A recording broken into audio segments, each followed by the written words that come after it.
ছোলার ডাল দিয়ে যে এত সুন্দর সন্দেশ বানানো যায়, না বানিয়ে খেলে কেউ বুঝতেই পারবেন না। এই সন্দেশ খেয়ে না বললে কেউ বুঝতেই পারবে না যে এটা ছোলার ডাল দিয়ে বানানো। এতটাই সুস্বাদু এই সন্দেশ, একবার খেলে এর স্বাদ মুখে লেগে থাকবে। আর এই সন্দেশ সামান্য কিছু উপকরণে তৈরি, বানানো খুবই সহজ। একবার বানিয়ে আপনারা 1 মাস পর্যন্ত নর্মাল ফ্রিজে রেখে খেতে পারবেন এই সন্দেশ। নমস্কার বন্ধুরা, সর্বাণী রান্নাঘরে আপনাদের সবাইকে স্বাগত।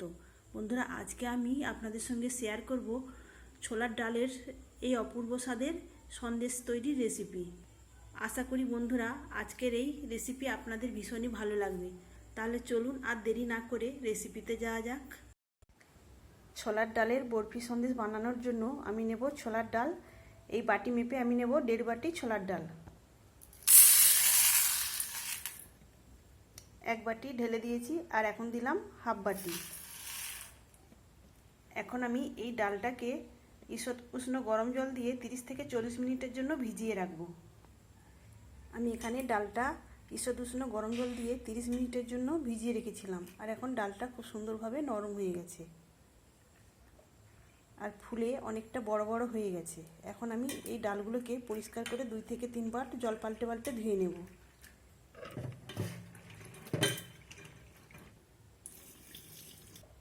আমি এখানে ডালটা 3 বার জল পাল্টে পাল্টে ধুয়ে নিয়েছি। এখন এই ডালগুলোকে সেদ্ধ করে নিতে হবে। আমি আজকে এই ডালটাকে প্রেসার কুকারে সেদ্ধ করব। এতে আমি জল দেব, তবে খুব বেশি জল দেওয়া যাবে না।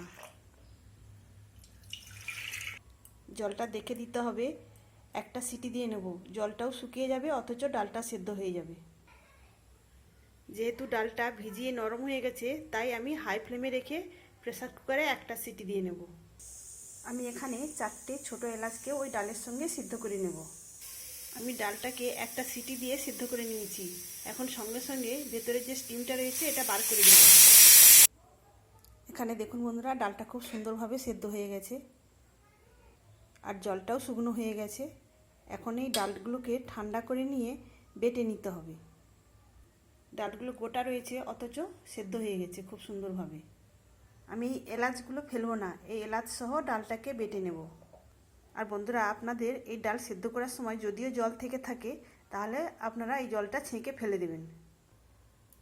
আপনারা চাইলে এই সেদ্ধ করা ডাল শিলপাটাতেও বেটে নিতে পারেন। আমি এই ডালটা মিক্সার গ্রাইন্ডারে বেটে নেব। মিক্সার গ্রাইন্ডারে বাটতে গেলে অবশ্যই ঠান্ডা করে নিতে হবে।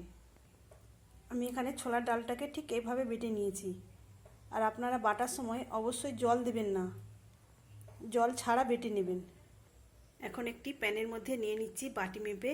যেই বাটি মেপে আমি ডাল নিয়েছিলাম সেই বাটির মাপে নিয়ে নেব 1.5 বাটি চিনি। আর দিয়ে দিচ্ছি জল। আমি বাটি মেপে 1.5 বাটি চিনি দিয়েছিলাম, আর ওই আমি জলের পরিমাণটা এর মধ্যে দিয়ে দিলাম ওই বাটির মাপেই 4 ভাগের 3 ভাগ। তার মানে যতটা চিনি তার অর্ধেকটা জল। সন্দেশগুলোর টেস্ট বাড়ানোর জন্য দিয়ে দিলাম 2 চামচ পাউডার দুধ। আর দিয়ে দিলাম ফ্রেশ কুড়ানো নারকেল। আমি যে বাটি মেপে ডাল নিয়েছিলাম সেই বাটির মাপে দিলাম 1 বাটি ফ্রেশ কুড়ানো নারকেল। এখন সব কিছু ভালোভাবে মিশিয়ে নেব। সব কিছু সুন্দরভাবে মিশিয়ে নিয়েছি। এবার এটা ফুটে উঠলেই আমি এর মধ্যে দিয়ে দেব বেটে রাখা ডাল। তো বন্ধুরা, আপনারা একবার এইভাবে ছোলার ডালের বরফি সন্দেশ বানিয়ে দেখবেন, খেতে দুর্দান্ত লাগে। এটা এখন ফুটতে শুরু করেছে। এখন আমি এর মধ্যে দিয়ে দেব বেটে রাখা ডালটা দিয়ে দিলাম। ডালটা ভালো করে মিশিয়ে নিতে হবে। তো এইভাবে মিশিয়ে নেওয়ার পর অনবরত নাড়াচাড়া করে একটা ডোয়ের মতো তৈরি করে নিতে হবে।